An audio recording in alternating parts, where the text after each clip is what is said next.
Dopo aver festeggiato una meritatissima salvezza sul campo della Fiorentina con una strepitosa vittoria, il Chievo ospita al Bentegodi il Napoli che, sfumata la Champions League, insegue ora il sogno della Europa League, una partita molto intensa con i partenopei che alla fine riusciranno a spuntarla, però parte subito forte il Chievo. Siamo al 12°, c'è il tiro di Pellissier, la parata di De Sanctis, poi prova ancora Pellissier che prova a mettere dentro ma non ci riesce la difesa del Napoli che è in grado di liberare senza troppi problemi. Allora il Napoli che prova a controbattere al 21° con il colpo di testa di Dennis, la palla che finisce a lato alla sinistra della porta difesa da Sorrentino. Dennis, grande protagonista di questa giornata del Napoli. Passiamo al 24° perché c'è una bella punizione di Ezechiele Lavezzi che batte e Sorrentino vola a togliere il pallone dall'incrocio dei pali, paratissima per il portierone del Chievo. Ancora al 36° il colpo di testa di Dennis che prova, palla alta sopra la traversa, pericolo ancora una volta per il Chievo, nulla di fatto però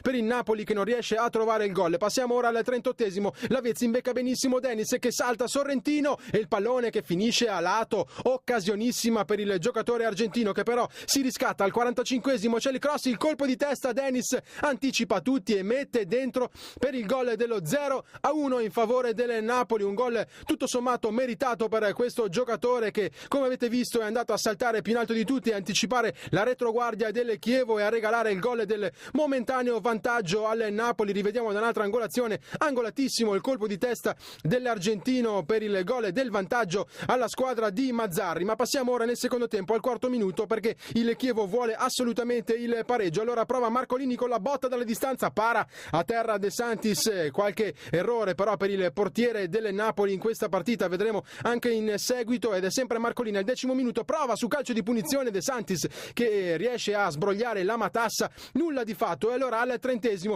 il Chievo che riesce a trovare il pareggio, il tiro di Bentivoglio, un tiro debole però De Sanctis, papera clamorosa, Granoce è lì a un passo e non può fare altro che mettere dentro per il gol dell'1-1. Esulta giustamente l'attaccante del Chievo per il pareggio. Riguardiamo allora il gol e il tiro di Bentivoglio e De Sanctis che forse si fa anche ingannare da un suo difensore che sembrava voler rinviare il pallone, invece toglie la gamba e c'è quindi la respinta debolissima per il portiere azzurro con il pallone che finisce direttamente sui piedi di Granoce per il meritato 1-1 del Chievo. Però è ancora il Napoli che crede nella vittoria e allora ci prova. Siamo al 34°, la palla che arriva a Lavezzi, poi Hamsik, il tiro, un rigore in movimento, la palla che finisce fuori, occasionissima sprecata per il giocatore del Napoli che ha avuto l'occasione per portare in vantaggio i suoi. Allora però prova Lavezzi, la punizione e guardate la papera in questo caso incredibile di Sorrentino che regala il gol del 2-1 al Napoli. In questa occasione